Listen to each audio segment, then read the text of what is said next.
Sejam todos bem-vindos. Vamos dar início às atividades do volume 3 do Plano de Estudo Tutorado, segundo ano.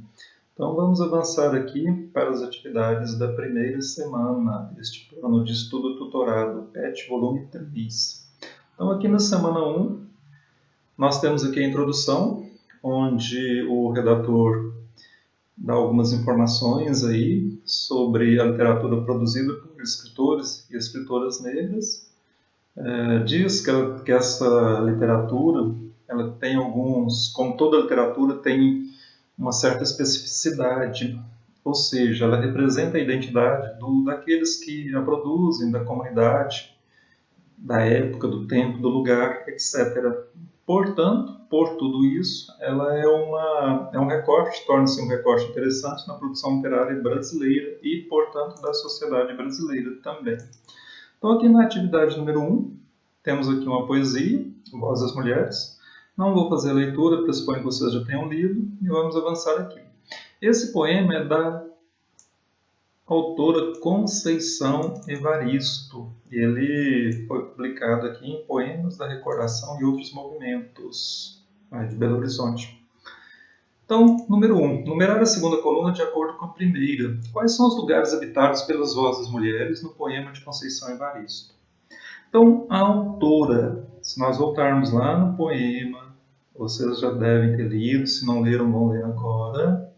Então, aqui, a voz de minha bisavó ecoou criança nos porões do navio. A voz de minha avó ecoou obediência aos brancos dono de tudo. A voz de minha mãe ecoou baixinho no fundo das cozinhas alheias. A minha voz ainda ecoa versos perplexos com rimas de sangue e fome. A voz da minha filha recolhe todas as nossas vozes. Na voz de minha filha se fará ouvir a ressonância e o eco da vida e liberdade. Então, a partir da leitura aí do poema. Então, número 1, autora. Onde ecoa aí a voz da autora? Então, ela ecoa aí nos versos perplexos com rimas de sangue. A voz aí da mãe ecoou baixinha e revolta no fundo das cozinhas. A voz da filha, que ficou desconfigurado. Mas não tem problema, a gente consegue identificar aqui. A voz da filha recolhe todas as vozes em si, as vozes mudas e caladas. A voz da avó. Então, ecoou obediência aos brancos donos de tudo. Então, vamos voltar aqui. A voz de minha avó ecoou obediência aos brancos donos de tudo. E, finalmente, a bisavó ecoou criança nos porões do navio. Então, aqui está bem no início do poema. A voz de minha bisavó ecoou criança nos porões do navio. Muito bem, temos aqui algumas informações a mais para saber mais sujeitos dessa literatura, sobre a Conceição Evaristo. Nome: Maria da Conceição Evaristo de Brito, é uma escritora brasileira. Então, traz várias informações bem interessantes. Ela é vencedora do Prêmio Jabuti, o mais importante prêmio literário brasileiro.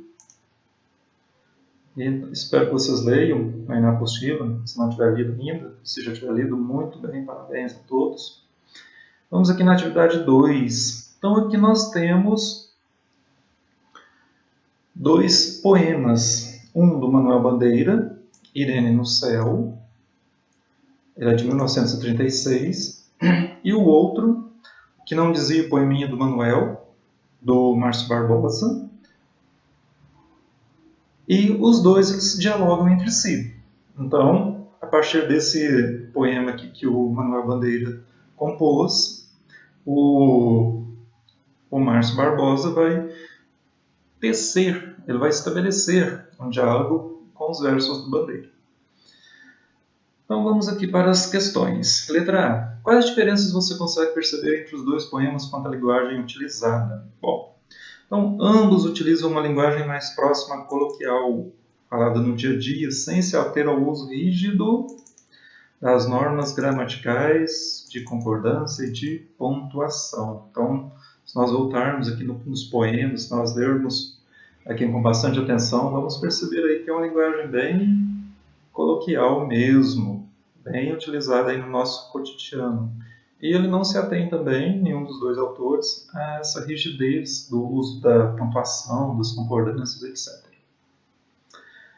Letra B. Márcio Barbosa utiliza-se da poesia para dar um recado de toda a população negra a São Pedro. Qual é esse recado? Então, a mensagem, o recado principal dele aí é que os negros devem reagir com firmeza às atitudes racistas.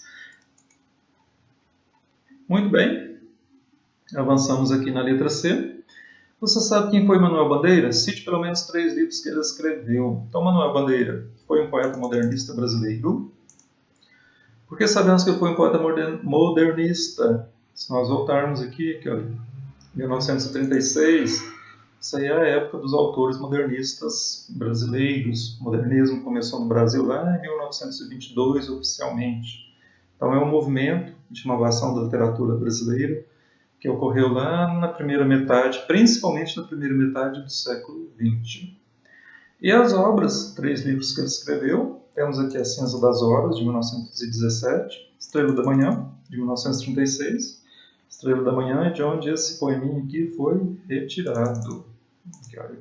Esse pequenino poema Irene no Céu. Muito bacana, muito bonito, por sinal. E temos também Lira dos 50 anos, de 1940. Letra D. Márcio Barbosa publicou seu texto como parte de um coletânea de poemas do grupo Quilomboge, que atuava em São Paulo nos anos 90 e 2000, primeira década. Busque saber mais detalhes sobre a atuação desse coletivo e responda em que medida a poesia e a literatura tornam-se instrumento através do qual compreendemos melhor a nós mesmos e ao outro. Todas as informações aqui sobre o Quilomboge foram retiradas lá do próprio site do grupo. Então, de acordo com as informações disponibilizadas no site do Grupo Quilomboge, o Quilomboge Literatura, Grupo Paulistano de Escritores, foi fundado em 1980 por Cute, Oswaldo de Camargo, Paulo Colina, Belardo Rodrigues e outros, com o objetivo de discutir e aprofundar a experiência afro-brasileira na literatura. O grupo tem como proposta incentivar o hábito da leitura e promover a difusão de conhecimentos e informações, bem como desenvolver e incentivar estudos, pesquisas e diagnósticos sobre literatura e cultura negra. Lembrando, está entre aspas, porque é uma citação que foi retirada do site. Então, toda vez que você retirar um texto de um site, de um livro, de uma revista, de um jornal, você sempre coloca entre aspas e colocar de onde foi retirado também. Nós não podemos, a gente não pode, de forma alguma, se apropriar de texto de outro como se fosse produção nossa. Então, não foi nossa produção, não foi nossa autoria, colocamos entre aspas e citamos de onde foi retirado. Por isso que tem sempre as referências aí nos textos que a apostila disponibiliza para vocês. E a segunda parte. Então, nós já buscamos aqui as informações sobre o Quilomboge. E aqui o que a poesia representa aí? Então a poesia é um instrumento que também pode ser usado como forma de protesto, de engajamento social, de lutas por melhores condições. Com isso ela torna-se um meio eficaz. Eficaz para quê? Para a transformação aí da sociedade. Letra E. Você concorda que a poesia só existe a partir do momento que utiliza como matéria-prima as vivências e convivências fundamentais de cada um de nós? Por quê? Olha aqui, destaquei para você. Você concorda ou não? Então é uma resposta pessoal.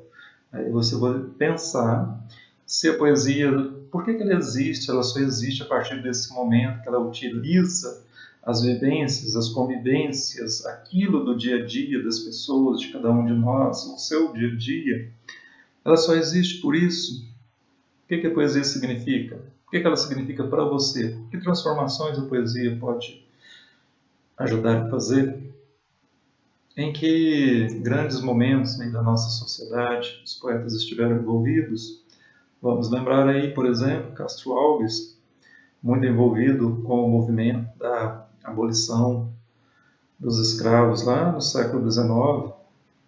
Então nós temos muitos poetas que se utilizaram da poesia como forma de mostrar a realidade, denunciar a realidade, as dificuldades de o poeta assumir aí a voz do outro para dar um grito forte a essa voz para que todos ouçam. Então pense nesse sentido.